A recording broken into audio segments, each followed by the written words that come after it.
여러분 안녕하십니까. 진성호의 직설 김정은을 이야기합니다. 자, 김정은이 대한민국 보란 듯이 새로운 무기 체계를 연구 개발한 군수 분야 과학자 103명에 대해서 대대적인 승진 인사를 단행했습니다. 자, 최근 미사일, 방사포 이런 발사체들이 대한민국 주변에서 엄청나게 많은 도발을 했습니다. 그런데 과실하다듯이 김정은이 이 군수 분야 과학자 103명에 대해서 대대적인 승진 인사를 단행했다. 이렇게 북한 관영 매체 조선중앙통신이 오늘 보도했습니다. 김정은 위원장이 자위적 국방력 강화에 크게 공헌한 국방과학연구부문 과학자들의 군사칭호를 올려준 데 대한 명령제 0085를 하달했다. 이렇게 보도했습니다. 지금 저쪽은 경사가 난 모양입니다.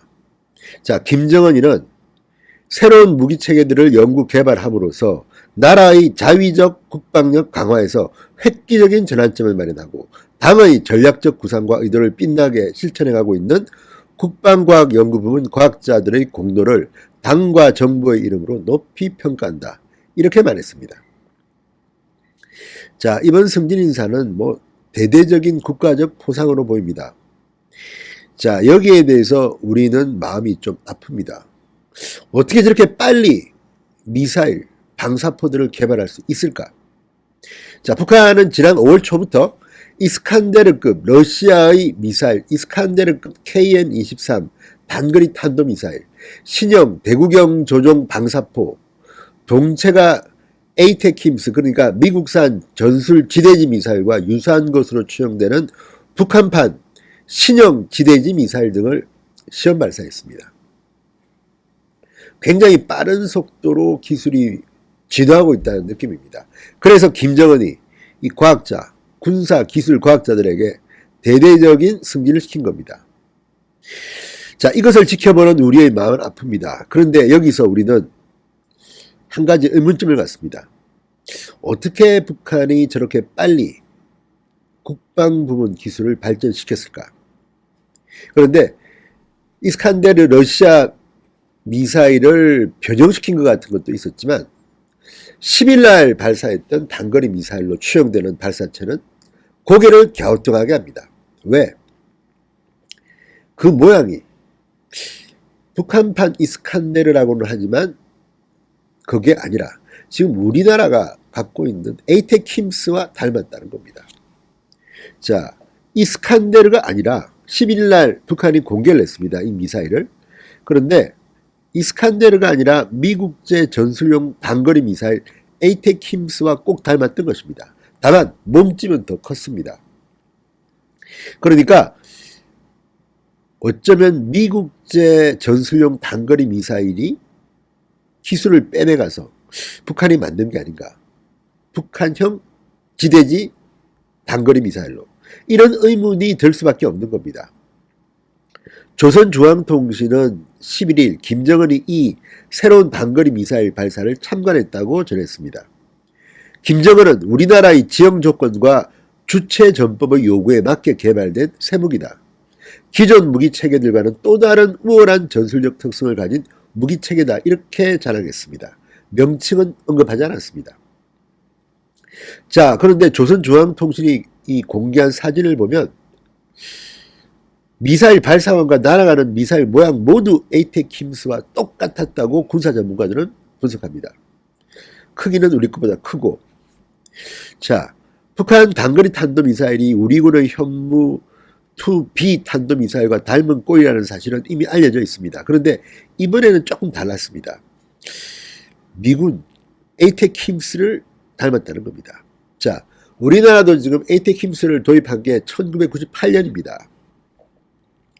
그리고 2002년 국방부는 미국 로키드 마틴으로부터 사거리 300km의 중거리 지대지 미사일 에이테킴스를 올해부터 2004년까지 3,900억 원을 들여 도입하기로 했다고 했습니다. 그리고 난 뒤에 우리는 KTSSM 한국형 전술지대지 미사일도 개발하기로 했습니다. 자, 그런데 문제는 이 KTSSM 한국형 전술지대지 미사일은 당초 올해부터 실전 배치될 예정이었지만 평창 동계올림픽을 계기로 문재인 대통령이 북한과 화해 무드를 가지면서 연기됐습니다. 연기됐고 지금 2023년에나 배치될 것이다. 이렇게 지금 연합뉴스가 보도하고 있는데 그 KTSSM과 흡사한 한국형 전술지대지 미사일과 유사한 북한의 미사일이 등장한 겁니다. 우리 기술을 빼내서 만들었을까요? 그렇다면 이거는 미국과 한국의 기술 모두를 북한이 빼내서 자기들의 지대지 미사일을 한국 토착형을 만든 겁니다. 자, 이 문제에 대해서 뉴데일리가 의문을 제기합니다. 북한의 신형 미사일이 한국 기술로 제작됐을 수 있다. 그러면서 어떻게 이 정보를 빼돌렸을까? 여기에 초점을 맞춥니다.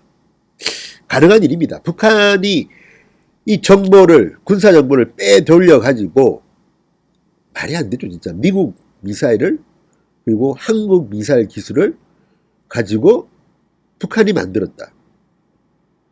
자, 그러니까 우리나라는 KTSSM 한국형 미사일을 개발하고도 배치도 못하고 있는데 그 기술로 북한이 진짜 이 미사일 만들었다면 이거는 말이 되는 겁니까? 안 되는 겁니까? 자, 신인균 자주국방 네트워크 대표는 지난 5월부터 발사한 단거리 탄도미사일과 이번에 쏜 신형 미사일이 한국군의 현무 KTSSM과 판박이라고 지적하고 2014년 4월 논란이 됐던 국방과학연구소 해킹 사건도 언급합니다. 당시 보도에 따르면 국방과학연구소 내부 PC가 해킹당해서 군사기밀 수백 건이 유출됐습니다. 자, 이때 한국군 기술이 들어갔을지도 모른다고 우려합니다. 이것 말고도 또 있습니다. 2016년 8월 초 국방부 통합데이터센터가 해킹 공격을 당해서 PC 3,200여 대가 악성 코드에 감염된 적이 있습니다. 해킹 사실은 한 달이 더 지난 뒤에야 파악됐습니다. 그리고 그 다음에 북한의 소행임이 확인됐습니다. 자, 합동참모본부와 한미연합사령부도 북한의 해킹에 뚫렸다. 이런 것들을 보면 지금 북한이 쏘고 있는 미사일들이 한국의 미사일 기술을 가지고 만든 것이라는 그런 의혹도 제기됩니다. 도대체 지금 대한민국은 어디로 가고 있습니까? 정신 나간 사람들 아닙니까? 이렇게 한미연합사령부, 합동참모본부, 자, 이런 것이 뚫렸다. 북한의 해킹에 뚫렸다. 국방과학연구소도 뚫렸다. 그리고 어쩌면 거기서 유출된 기술들이 북한의 새로운 미사일, 대한민국을 겨냥한 저 살상용 무기에 사용됐다면 이건 누가 책임집니까? 정말 한심한 대한민국 안보라고 하지 않을 수 없습니다. 어쨌든 이번에 북한이 이처럼 군사과학자들을 103명을 대대적으로 승진시키고 이렇게 하는 것은 일단락 된 게 아니라 앞으로 계속해서 신형 무기를 만들겠다는 의지로 보입니다. 그런 가운데 우리나라의 기술이 만약에 해킹에 의해서 저들의 미사일, 신형 미사일 제작에 사용됐다면 정말 군 관계자들은 꼭 벗어야 됩니다. 이게 무슨 창피입니까? 아무튼 이 부분은 좀 더 정밀한 검증이 필요할 것입니다. 진성호의 직설이었습니다. 여러분 감사합니다.